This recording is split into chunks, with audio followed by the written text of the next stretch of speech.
Medicos. Good day to all of you. This is Dr. BK for you.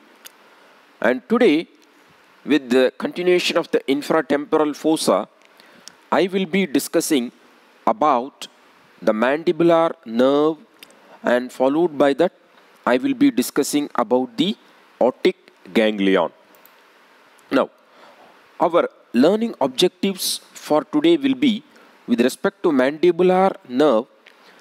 I will be discussing the nerve under the following headings. So, a short introduction about the nerve, followed by that the origin or the roots of the nerve. Then I will be discussing about the short course of the nerve and in detail about the branches of the nerve. Okay. Then we will discuss about the distribution, that is to the structures to which it supplies, followed by that the clinical aspects. In the same way, with respect to the otic ganglion, the situation, roots, then the connections and distribution, I will be speaking about the otic ganglion.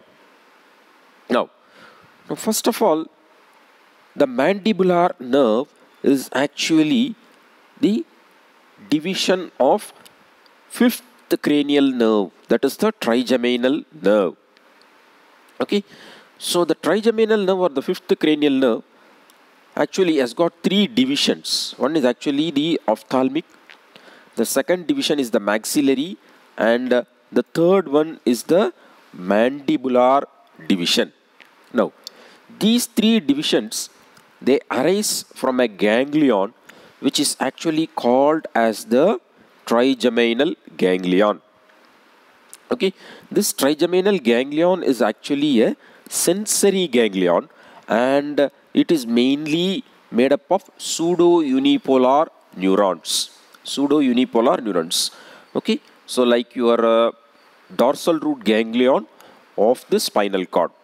Most of these sensory components, whether it is the cranial nerve or the spinal nerve, they have this sensory ganglion which is outside the central nervous system. Okay, now this mandibular nerve which you are seeing here, it arises from the two roots, and the sensory root is from the trigeminal ganglion, which is situated in the anterior sloping surface of petrous temporal in the middle cranial fossa at the posterior end of the cavernous sinus. Okay, so the situation, branches, coverings of the trigeminal ganglion I have already discussed in my class on the pituitary gland, middle meningeal artery, and the trigeminal ganglion along with the cavernous sinus. Okay, now it arises by two roots, and they are the motor root and other one is the sensory root. Now, of the three divisions, only the mandibular division has got the motor component. That is, it supplies some muscles, and you all know that in the last class we have discussed about the muscles of mastication. So, these muscles of mastication are actually supplied by the branches of the mandibular nerve, whereas the ophthalmic division is mainly concerned with supplying the structures in the orbit, okay, and sensory innervation to the face. Same way, maxillary division is mainly concerned with the supplying your nasal cavity and the maxilla bone, upper row of teeth, and it also supplies branches to the palate, pharynx. Okay, and finally it is cutaneous to the sensation. So while these two are mainly or purely sensory, the third division or the mandibular division is actually a mixed nerve which consists of both sensory as well as the motor fibers. So, but the two roots, their origin is separate. Okay, the sensory root is actually, what happens is it arises from the pons separately, and the motor root also arises separately. Now, before that, This nerve or the mandibular nerve is the nerve of the first branchial or the pharyngeal arch. So it mainly supplies the structures derived from that arch. So in the future neck region, you are able to see here, you see a series of arches which consist of the outer ectoderm. Then you have the core of mesoderm inside this arch, and it is lined internally by the endoderm. So the endoderm are actually called as endodermal pouches, and outside these bulgings you call it as the in between them the clefts, and the core of mesoderm of each arch gives rise to muscles and also skeletal elements. So each arch has its own set of muscles which gives rise to it and the skeletal elements, and each arch is supplied by its nerve. The nerve of first arch is the mandibular division. Okay, that is the mandibular division, and of course the maxillary division is also considered under the first arch. And the cauda tympanic nerve is considered as the pre-traumatic nerve of the first arch. The first arch muscles will be your muscles of mastication, and hence it is supplied by the mandibular nerve. Okay, so apart from the muscles of mastication, the structures or the muscles derived from the first arch is your mylohyoid nerve, mylohyoid muscle, anterior belly of digastric, tensor veli palatini and tensor tympani. So muscles of mastication are situated with the infratemporal fossa and around it. Mylohyoid has moved or migrated anterior belly of digastric also, but they, wherever they migrate, they actually, what happens is they take the nerve supply along with them. So with that we can easily come to a conclusion they are all from a single source of development, and hence they are supplied by this corresponding nerve. Okay, now coming to the origin of this mandibular nerve, it arises from the pons, upper part of the pons. So at the junction of these pons and the middle cerebellar peduncle, this is actually a massive peduncle which is going to the cerebellum. So at the junction of the pons and the middle cerebellar peduncle, you can see the emergence of the the trigeminal nerve. So it has got a large lateral sensory root and a small medial motor root. So the trigeminal nerve arises by two roots. Okay, this motor root is actually exclusive of the mandibular division, so it passes separately. Now what happens is the motor root, as I told you, is lateral, and it is present laterally, and it is thick as compared to the motor root. This actually goes and forms the trigeminal ganglion. So it relays in the trigeminal ganglion. So the central process of the trigeminal ganglion passes backwards as the sensory root of the trigeminal nerve.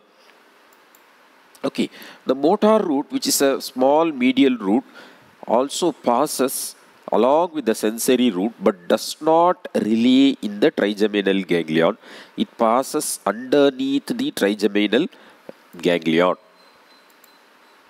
Okay, so here you are able to see the trigeminal ganglion, and that is the sensory root.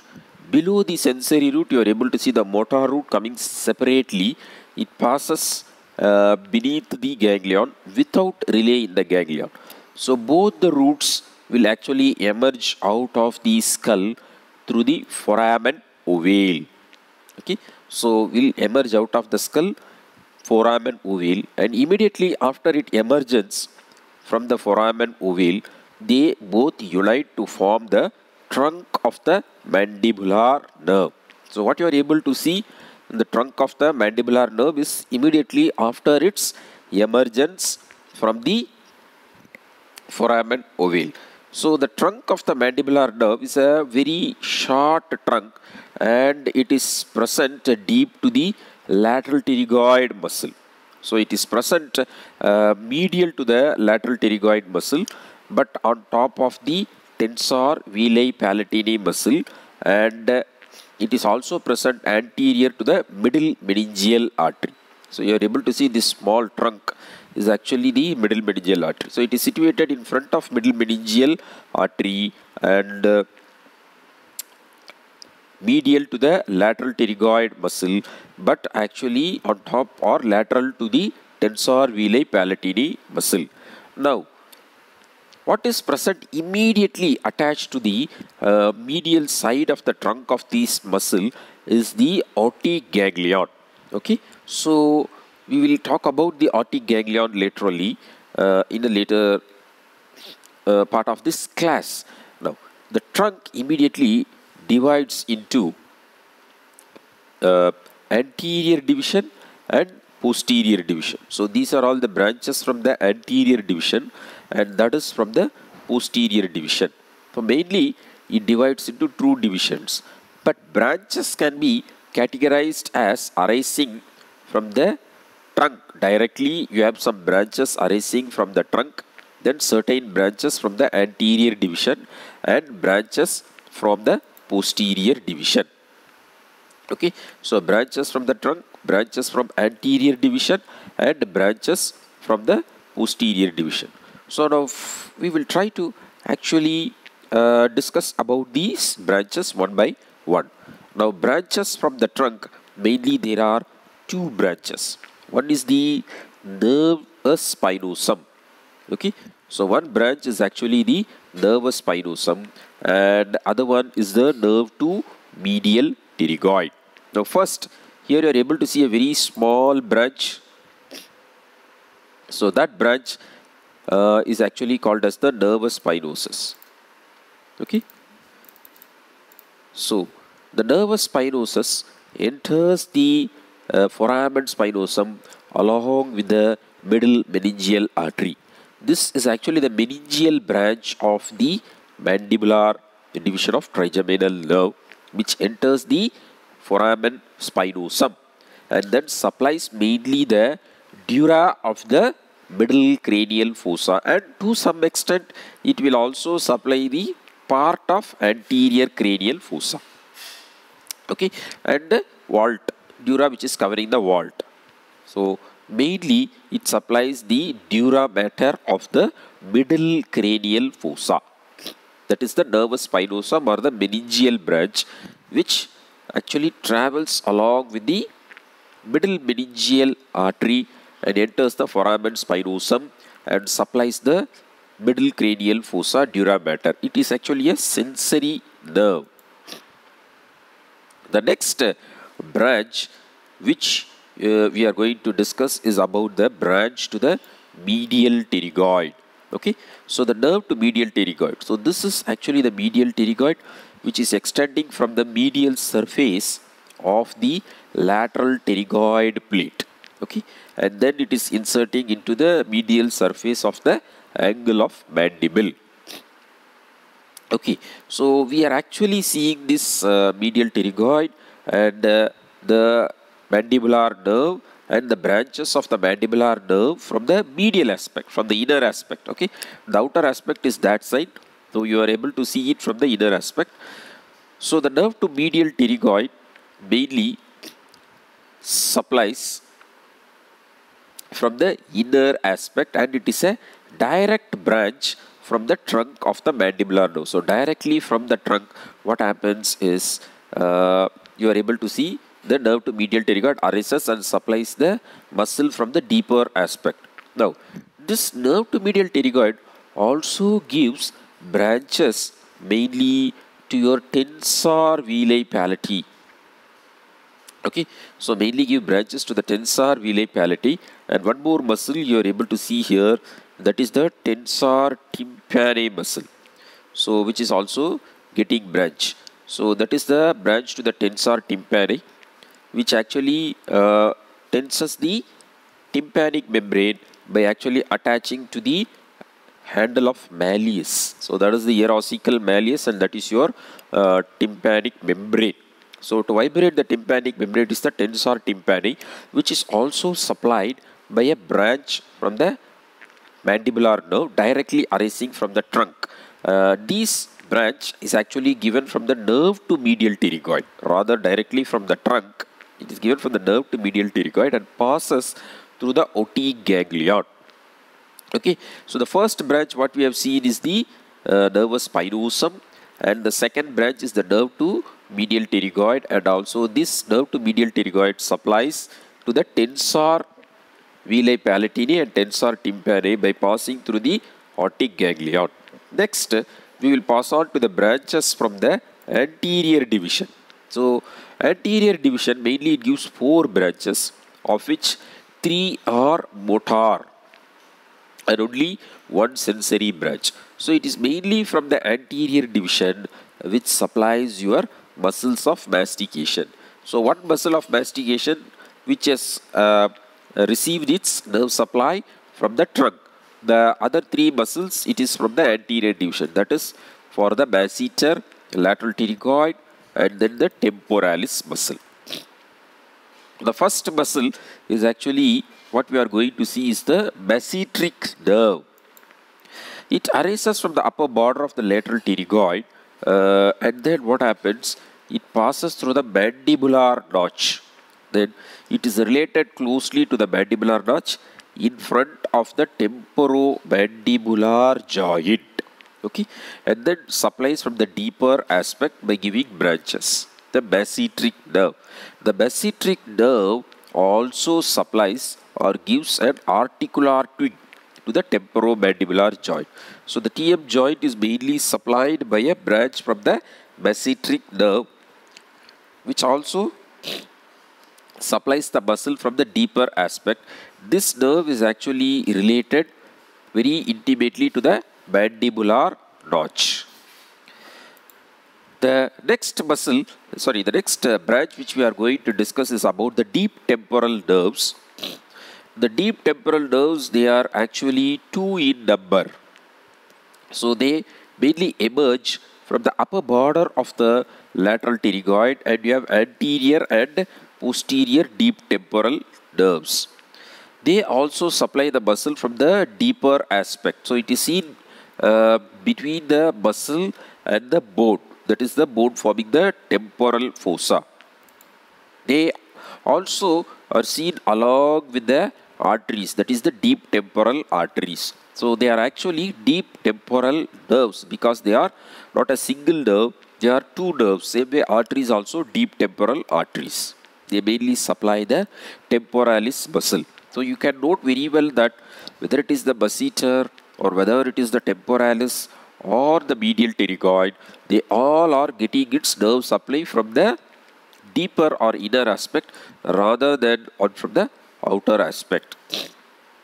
The next nerve is the nerve to the lateral pterygoid. It is again a very small nerve which actually supplies the muscle. Okay, nerve to lateral pterygoid supplies the lateral pterygoid muscle from the deeper aspect. So we have seen the 3 motor branches. One is the deep temporal nerves, other one is the masseteric nerve, which is a very small stub, comes out through the mandibular notch. Another one is the nerve to the lateral pterygoid. Now coming to the only sensory nerve of the anterior division is the buccal nerve. So here you are able to see the buccal nerve. It emerges between the 2 heads of the lateral pterygoid muscle. Okay, it emerges between the 2 heads of the lateral pterygoid, and then what happens is it appears on the cheek region over the buccinator muscle. It pierces the buccinator muscle and then mucous membrane and supplies the mucous membrane and also the skin over the cheek, mucous membrane of the cheek as well as the skin over the cheek. So this is actually the buccal nerve, which is the sensory division from the anterior division, sensory branch from the anterior division of the mandibular nerve. not to be confused with the buccal branch of the facial nerve which supplies the buccinator muscle. This is a sensory nerve, not a motor nerve. It is responsible for supplying the skin over the cheek and also the mucous membrane of the cheek and the adjoining gum region. So we have finished with the branches arising from the trunk. Then we have finished with the branches from the anterior division. Now we will pass on to the branches from the posterior division. So the branches from the posterior division are somewhat large and thick, and they travel also extensively. So the first division which we are going to see, first branch from the posterior division, the auriculotemporal nerve. So here you are able to see the origin of the auriculotemporal nerve from the posterior division of the trunk of mandibular nerve.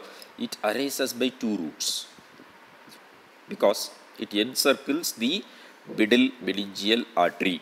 So two roots which encircles the middle meningeal artery, and then what happens, the roots unite to form a single auriculotemporal nerve. So this nerve is intimately related to the neck of the mandible. Okay, and here you will also have one ligament, that is the spinomandibular ligament. So the nerve is present between the neck of the mandible and the spinomandibular ligament. Since it is actually present between the neck or intimately related to the neck of the mandible, it also gives a branch to the temporomandibular joint. So auriculotemporal nerve also gives a articular branch to the temporomandibular joint. It is seen above the first part of the maxillary artery. So that is the maxillary artery, and then immediately it turns laterally and then upwards. Okay, so you are able to see it is actually turning laterally and then it also turns upwards. Then further course you are able to see here.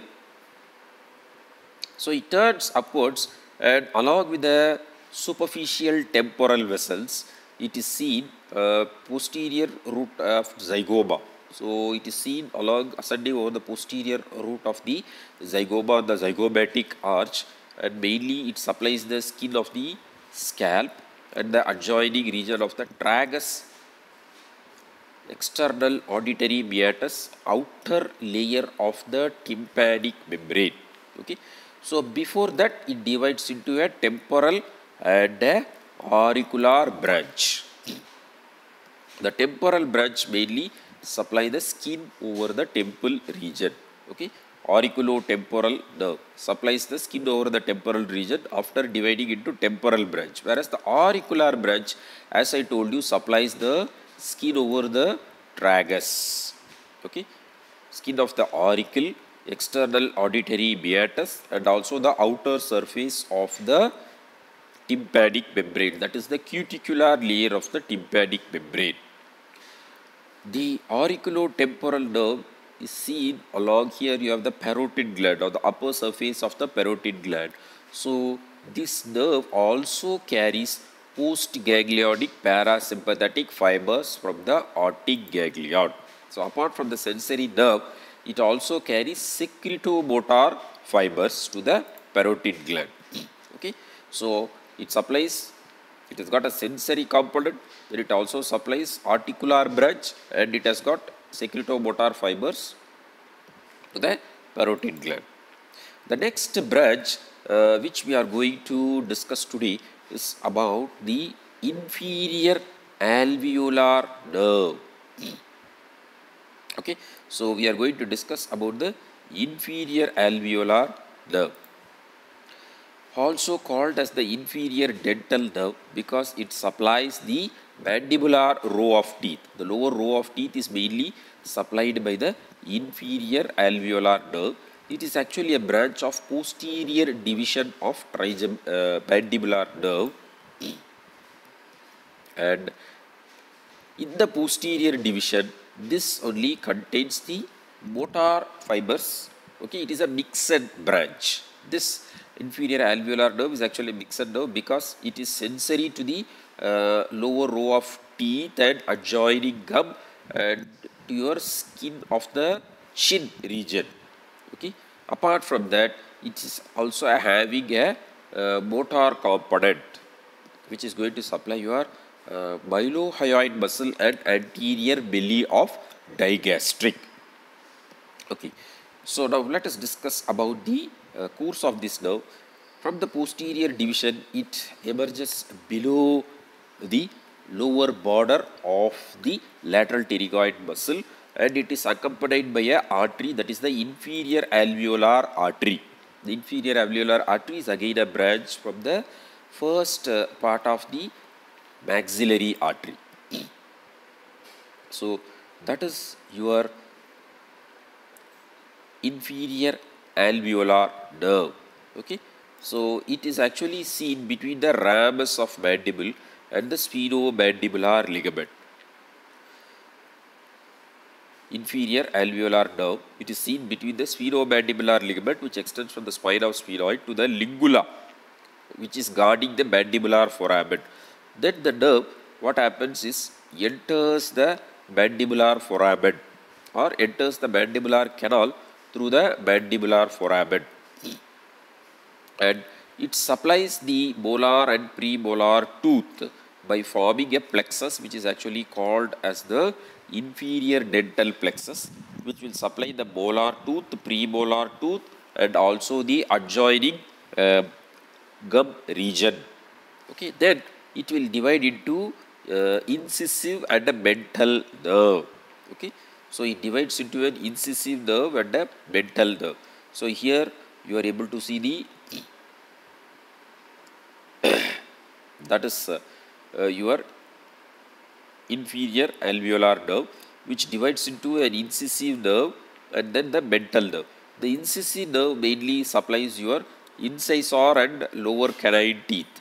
Okay, so lower incisor and canine teeth are adjoining gum, whereas the mental nerve emerges and mainly it becomes cutaneous to supply the skin of the chin region. Okay, so that is about the inferior alveolar nerve. This inferior alveolar nerve, I told you, as it is passing through the mandibular foramen, it will be guarded by a bar of bone, that is the lingula, to which the sphenomandibular ligament will get attached. So before the nerve enters into the mandibular foramen, it gives a branch, and that is actually the mylohyoid nerve. Okay, the mylohyoid nerve or the nerve to mylohyoid muscle, which is a branch of inferior alveolar nerve. It pierces the sphenomandibular ligament. It pierces the sphenomandibular ligament, the mylohyoid nerve, and then what happens? It runs in a groove on the ramus of the mandible. It runs in a groove on the ramus of the mandible, the mylohyoid branch, and then it supplies the mylohyoid muscle and also the anterior belly of digastric, the nerve to mylohyoid. Here you are able to see here from the inferior alveolar nerve prior to the nerve entering the mandibular foramen.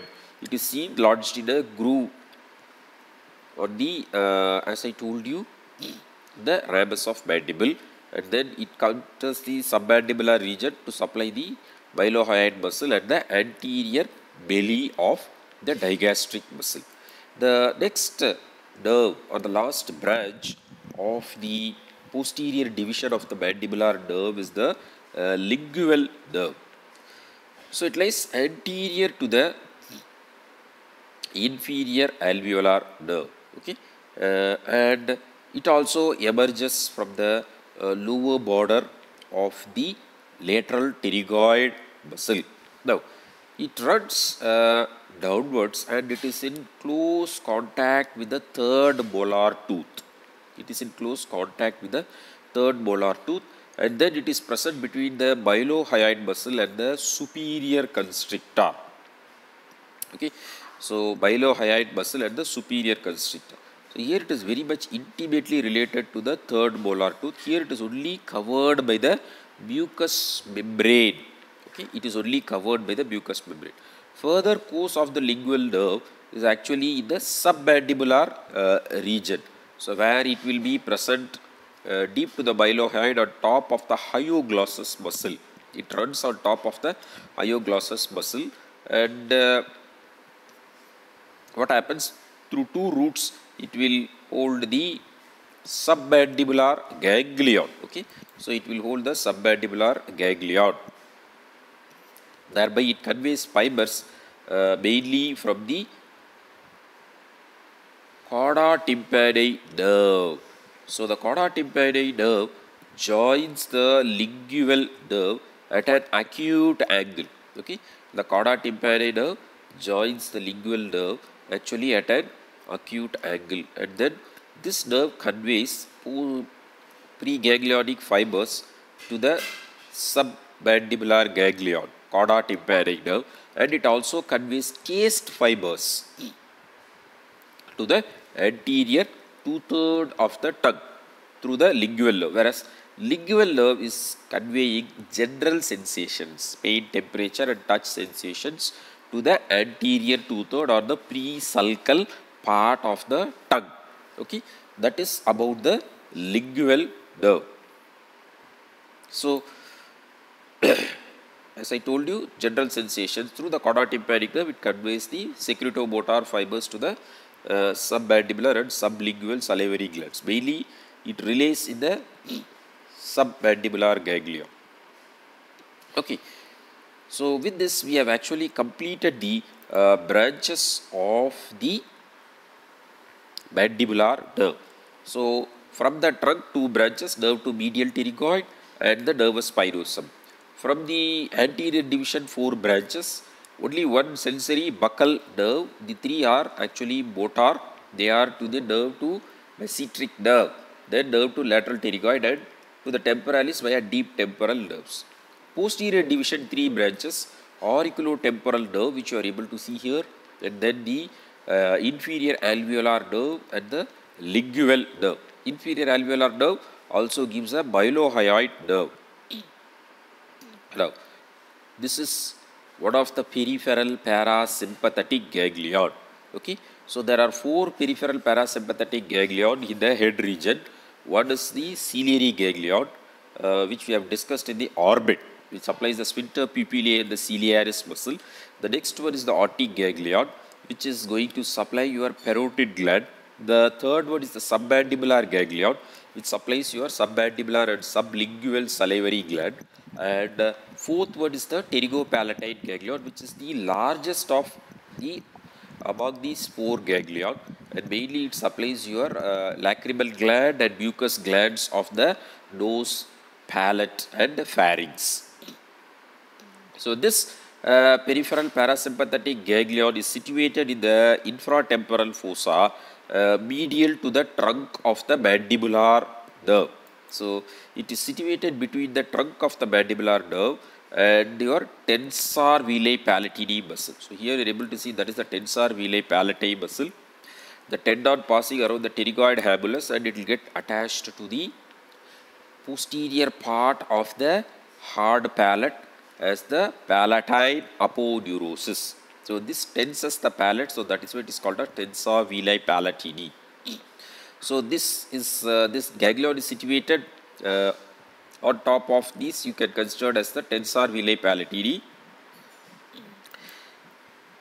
Okay, and it is situated medial to the trunk of the mandibular nerve in the infratemporal fossa. So the ganglion surrounds the origin of the nerve to the medial pterygoid. Okay, very intimately related to the nerve to medial pterygoid. So that is why the branches to the tensor palatini and the tensor tympani passes through the ganglion. Now, let us trace the parasympathetic pathway to the parotid gland. Now, the Otic Ganglion receives its roots or connections mainly from the parasympathetic pathway, and that is called as the preganglionic fibers. The ganglion which is reaching the fibers is actually called as the preganglionic fibers. It arises from the inferior salivatory nucleus. Okay, the nucleus is actually the inferior salivatory nucleus, which is a parasympathetic nucleus like your Edinger-Westphal nucleus in the midbrain. Here This is actually present in the medulla or lower part of pons, which is called as the inferior salivatory nucleus. The fibers from this nucleus travel via the ninth nerve or the glossopharyngeal nerve. So this is the emergence of the glossopharyngeal nerve. It has got two ganglia. The glossopharyngeal nerve emerges from the jugular foramen along with the 10th and 11th nerve. Okay. So after the glossopharyngeal nerve emerges, it carries along with this the preganglionic fibers from the inferior salivatory nucleus. Then these fibers travel via the tympanic branch of glossopharyngeal nerve. Okay. So here you are able to see the tympanic plexus. So the tympanic plexus is mainly seen over the promontory, the basal turn of the cochlea in the middle ear.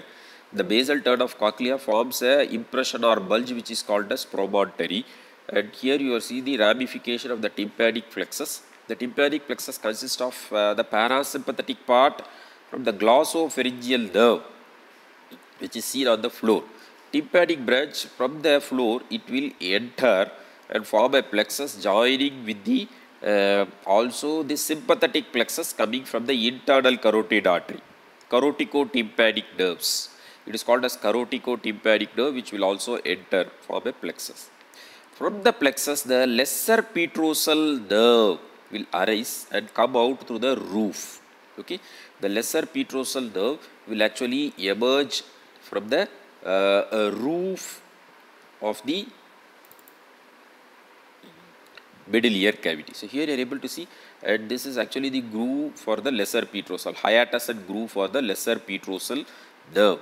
So that will travel, and here you will have the foramen ovale. Through that it will emerge. That is why meal structures in the foramen ovale is MEAL, mandibular nerve, emissary vein, accessory middle meningeal artery, and other one is the lesser petrosal nerve. Okay. So from the tympanic branch it forms the tympanic plexus, and from the tympanic plexus it emerges as the lesser petrosal nerve.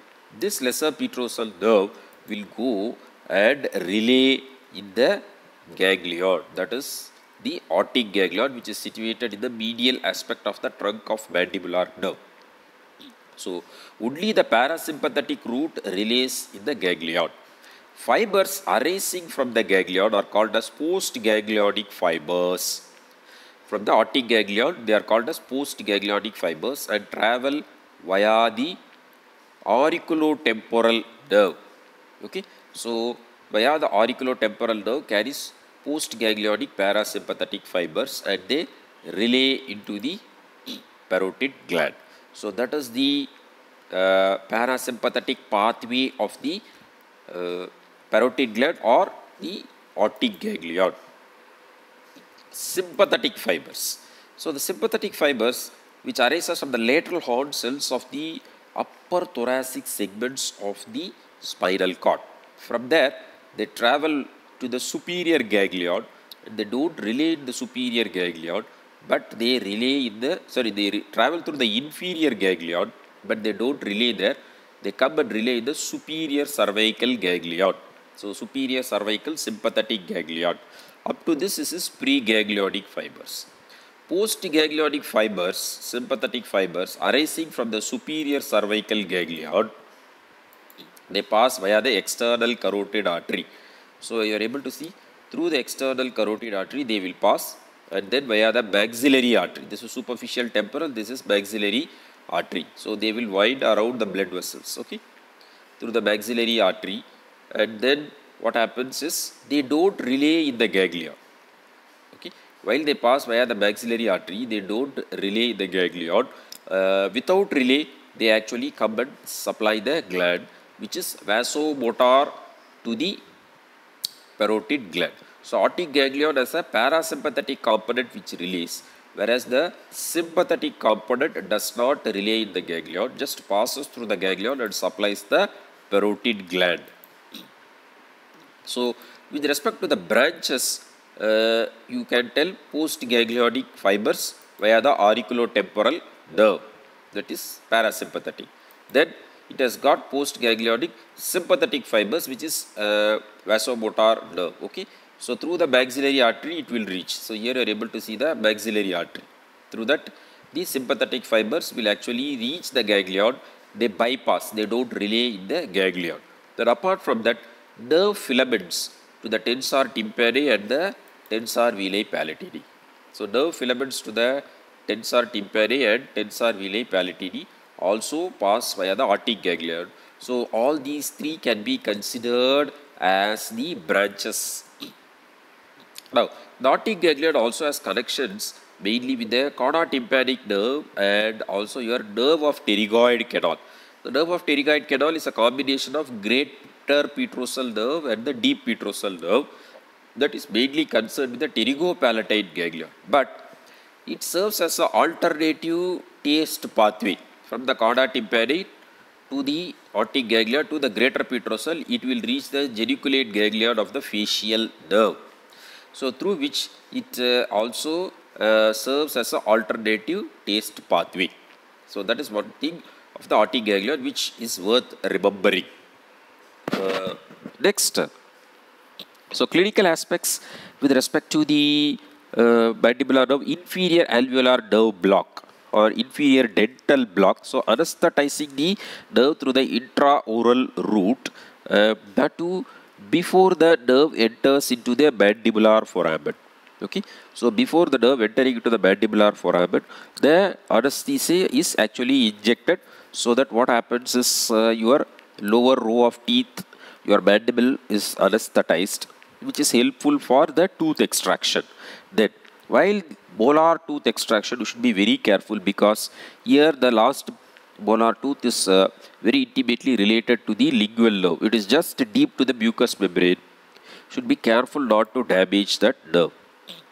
So referred pain from caries tooth or mandibular tooth can actually pass to your ear, auricle, and also to the temple region because of the auriculotemporal nerve. So from the branches of lingual to the mandibular and the auriculotemporal nerve, you can have referred pain from the mandibular tooth.